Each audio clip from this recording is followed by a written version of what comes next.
Hello everyone, welcome to Labyrinth 2. Today, we're going to be doing something a little different. As you can see, quite a ways through the playthrough.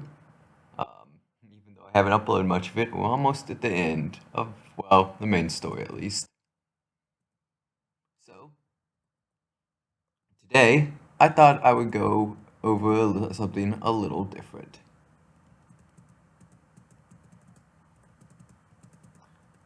Today, in my videos of the playthrough of this game, I did go over pretty much every character, all that they can do, and what I thought about them. And for some of them, I gave them an overall grade, like a little tier. But I figured at the end of the playthrough, or towards the end, I would do an individual video, a little short video talking about each individual character. So who better to talk about than Reimu? So reimu, starting off, has some pretty darn decent base stats. Um, it, uh, if we look at her base stats, she has 124 HP, 92 attack, 78 defense, 98 in both magic and mind, and 88 in speed. Overall, very, very good. Actually, I'm not sure if this is affecting it any. Oops, I'm gonna decrease this real quick. Sorry about that.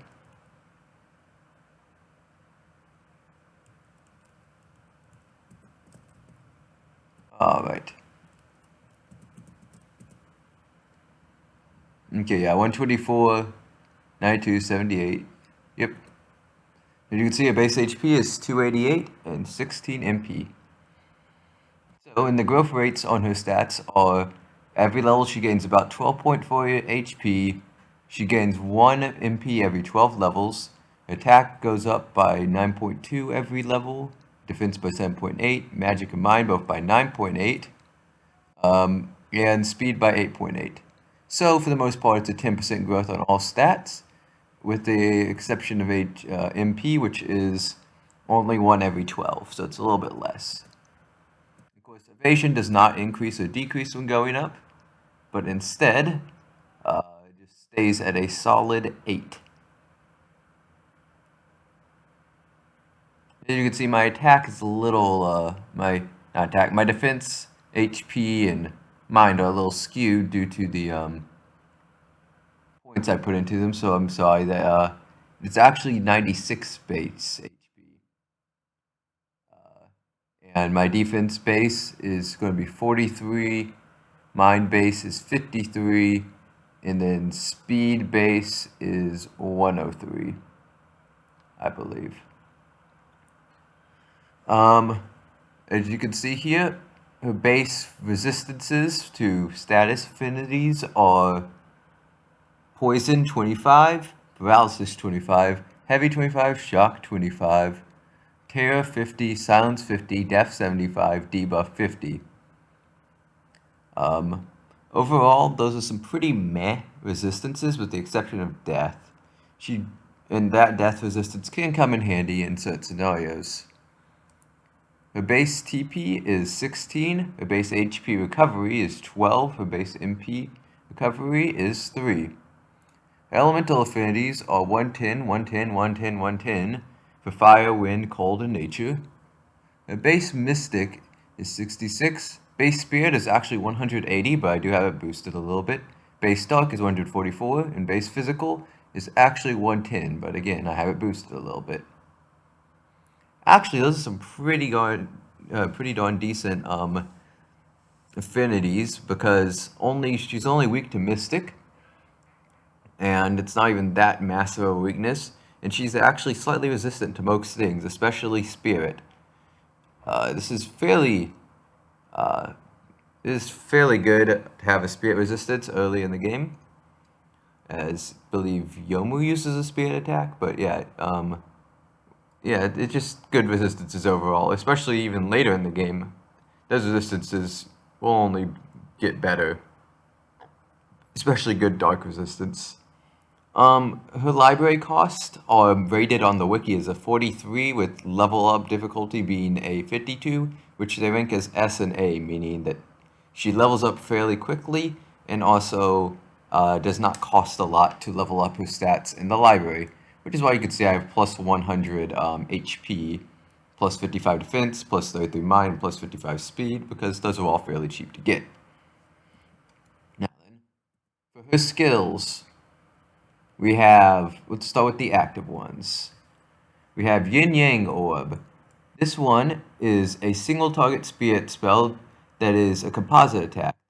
The exact damage formula is 123% of your attack and magic minus 70% of your opponent's defense. So it does hit physically. Also, it has a 60% delay and has a slight chance to inflict paralysis. Skill level plus 2 adds paralysis 4000. So it adds extra paralysis effect, but I don't know. Oh, here, the paralysis rate is 60% plus skill level times 5. So at level 1, the skill level will be 65. At level 5, the skill level will be the paralysis chance will be 85%, which is quite high. Next up, the main damaging spell, which is Fantasy Seal. Another composite attack. Hits all enemies, costs 5 MP. Spirit again, all of them moves a spirit. This one takes 180% of both attacking stats, but goes against 75% of your opponent's mind. So yeah, it doesn't pierce as much defense. It has no special effects, but does have 50% delay, so slightly more delay than Yin Yang Orb. Overall, those two are fairly good damaging spells. Well, Yin Yang does a bit early but falls off later, while Fantasy Seal actually provides some decent damage. Even late game, you could still put some magic into her and she'll deal some damage. Not a lot. As you can see, her stats are not the greatest for damage, but we'll talk about that later. So, the Exercising Border, 8 MP, well, not the, which is slightly high. Hits all allies on the front row. Is Spirit, once again, not that that matters. It heals for 66% of your magic, so, like I said, going for going for a lot of magic in reimu is not that bad. And then, of course, we have it as a 32% delay, which is massive, putting you down to 32% of your action bar. And as we mentioned, her speed is not that great. And then lastly, we have the Great Hakuri Border, which increases defensive mind to all allies in the front row, costs 7 MP, so it's actually fairly cheap for a buff spell. Again, it hits all allies. Defensive mind plus 42%, and has a 48% delay, so about half. Wait, yeah, okay. So the buff gains 4% every skill level. Because technically it starts at level 0, it's 38, but it automatically defaults to level 1 because you can't not have a skill, an active skill. So increase it to level 5 will get you a maximum of 58% boost to all to both your defensive stats. Now then, for her passive, we have HP boost, MP boost, which do exactly as they say, as well as magic boost. And then we have Motivated Heart, enhance our experience, which increases the amount of EXP the user gets. One Motivated Heart requires you to have 12 members in your party, and then it goes up to 12% EXP. This one gives you 24% EXP, however, it does not take effect if you're not the front line. These two are not compatible with each other. Alright, main character Reimu increases all stats by increases all stats by skill level times 6, so it can increase all stats by 12% per KO'd character. So you can have up to 12 characters in a party, so So you can have up to 144% stat boost, except for it caps out at 100, so yeah, sadly it's dumb. You can only get doubled stats and all your stats. But note, this does increase other stats that, well, a lot of things say increase all stats, but this increases stats that aren't included in all stats, because it says overall stats. So things like evasion and accuracy are in this. So you can actually get really high evasion on reimu if you have 11, sorry, there's 12 members of the party, including reimu, so 11 other members dead. Or just 10. That works too. I guess even 9 would get you 100 in all stats. Okay, so overall, that's a great skill. Grand Incantation. When you use Concentrate, next attack's damage will be multiplied by 1.6 times skill level times 0.4. So at level 1, this is by 2, in other words, by 2.4. So this is actually a massive damage buff, but requires you using Concentrate. So a bit risk-rewardy, not bad though. At the end of battle, there's Hakuri's Divine Protector. At the end of battle, there's a skill level times 33, so 33 or 66. Chances to 1 impede all frontliners. This effect can occur if the user's on the back lines. A bit hard to find this useful, but it is what it is. When the user is KO'd, she'll restore either 50 or 100% HP to all frontliners. When the user is on the front line, spirit damage taken is reduced. Do not have exact amount that is reduced by. And then finally, Yokai Buster. While on the front line, damage against yokai enemies increases. This bonus is not a stack with similar effects. Alright. So, let's go for a, let's go for an overall view of how Reimu works and how good she is. So, Reimu, of course, you get by starting the game. Reimu is a beginner party member, and you'll have her throughout the entire game. Overall, her attacking stats are actually subpar.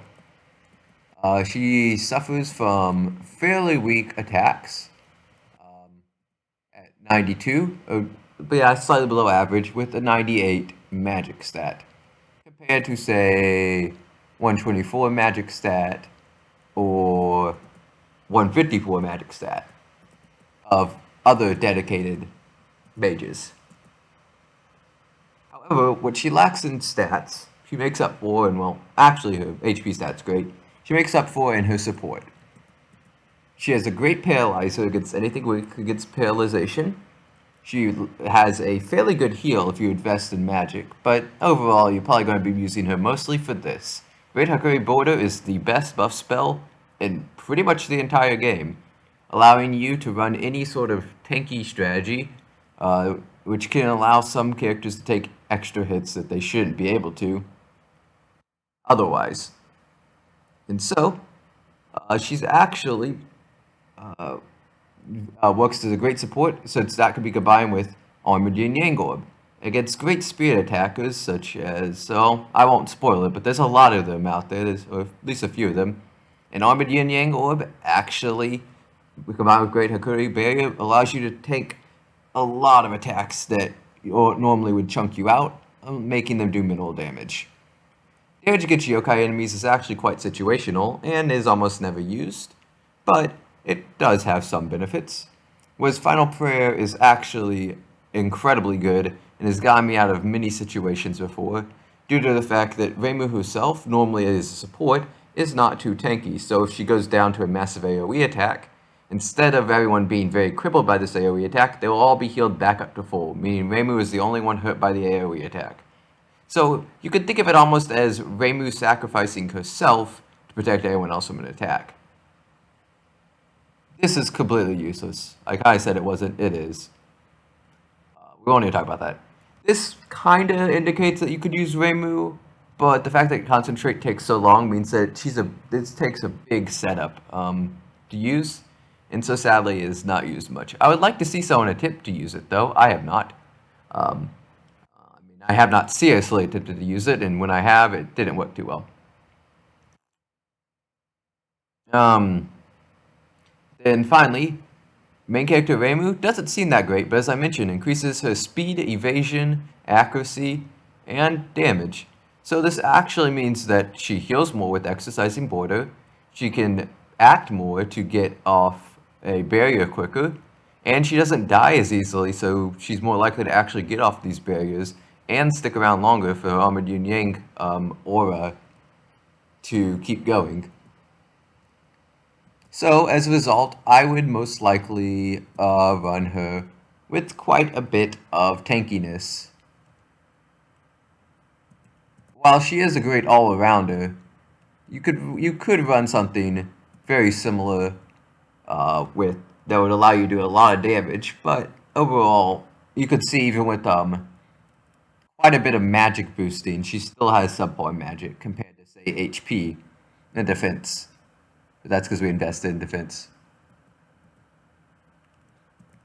For subclasses, which we will get to in the Let's Play much later, I recommend that you use her as one of a couple subclasses. Diva is very situational.